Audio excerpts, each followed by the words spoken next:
It's your boy DJ Akademiks, and now a Chiraq Police Savage. Yes, I said it right. A Chiraq Police Savage. Now, he's a top flight commander. If you watch The Wire, he's probably most comparable to Officer Walker in The Wire. Now, just like the savages in the streets, the police also got a couple savages on their squad as well. Now, think about it. After you just had a marathon shootout with a savage who's telling you he ain't going back to jail, he'd rather go to hell than go back to jail. And we know, everybody know, the savage is fucking using his cheat codes to re-up on his ammunition, so these marathon shootouts could go on forever. Could even take days. You're in fucking Chiraq. Now, you gotta realize, these fucking savages are almost trying to blow your head off because, number one, you have the standard police-issued pistol, and the fucking savage got a grenade launcher or RPG. I mean, imagine you're chasing the fucking savages for a fucking 5K, for a 5K run. You're chasing this fucking savages because these savages are there's some hybrid. These savages are fucking Olympians. Now you gotta realize, you're not gonna catch a savage until he elevates his level or his wanted level to 6 stars. So you finally get him to 6 stars, they're bringing out their artillery, and you finally get in a foot race with him, and you tackle that son of a bitch, and after he bites you, he pinches you, he elbows you, he tries to shoot you with his secondary gun, cause they know that they always got the secondary gun on the ankle. You finally maneuver to get the handcuffs around that son of a bitch, and what's the first thing you're thinking about doing just for all that fucking pain and grief and risking your life? You feel like slapping the shit out of the savage, don't you? Now, for the most good policemen within Chiraq, they don't. But of course, we have a couple savages on the police department where if they chase you, if they go through a shootout with you, they're gonna beat your ass.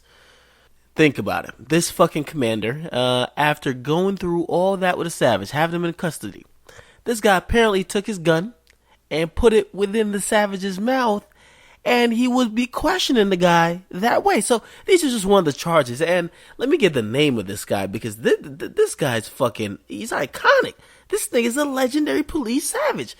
This guy's name, and we do have to give him all the credit he deserves. He goes by the name, well, Commander Glenn Evans. He's 52 years of age. Now, you can look at this guy's face. He looks like he's really with the shits, boy. Yeah, he's definitely with it. Now, of the many things this guy's charged with, this guy's fucking charged with all type of shit. Listen, as a part of the indictment, because they indicted this guy, it said that this guy, apparently a savage stole something out of the back of his squad car, and fuck all that legal. Listen, a savage doesn't believe in law and order. So a lot of times, you see what Adrian Peterson does? You see the beating he delivered? That's an anti-savage beatdown. You gotta deliver corporal punishment to savages to let them know it's real. Now apparently after he caught the guy who stole the shit from the back of his car, and this is while he's a police officer, he handcuffed the guy's hand and feet to a porch and beat his ass like a government mule with his handgun. Now, I call that good old policing.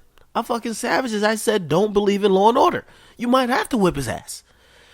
But the thing is, the savages, after being mistreated time and time again by this police and realizing that they follow no rules and the police are supposed to follow rules, the savages snitched on this guy. They snitched on the police commander, saying he is mistreating the savages.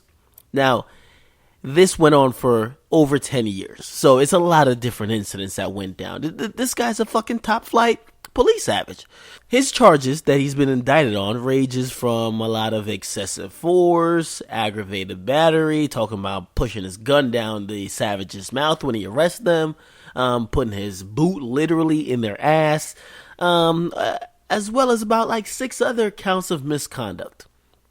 To keep it real, the police consider him a hero. He's doing what they really want to do. They really want to pistol whip these savages when they catch him. Not bring him to the fucking Cook County jail and take the same dry ass mugshot in front of the same fucking wall. No, they want to whip their asses. Now, just like the Darren Wilson incident, he's sitting good. He's on desk duty. He's still being paid, and he's gonna go through trial. But all the police are rooting for him. Keep it real. The only people who are scared of this guy now is the Savages, because apparently he was really with the shits. He was catching the Savages and shoving his gun in their mouth. Now, if he was doing this to regular people, we got to get this guy the fuck on out of here. It doesn't matter if he's black, because the police could be some crooked motherfuckers. But if they're doing it to the Savages really aren't black. The Savages are really, they're another race. Actually, they even tell you they're Savages, which means they're fucking inhuman. Savages really mean animals.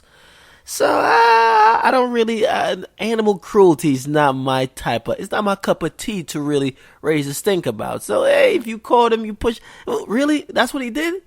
You put your gun in his mouth after he killed about 20 other people in Chiraq? I don't know about that one. I don't really have no opinion on that one. It's a fucking savage versus savage. Now get in the comment box, what do you guys think about this? Do you think the top flight commander, Savage, the police Savage, should go to jail for beating up the real savages in the streets because they snitched on him? Get in the comment box, make sure you guys like, subscribe. It's your boy DJ Akademiks. I'm out.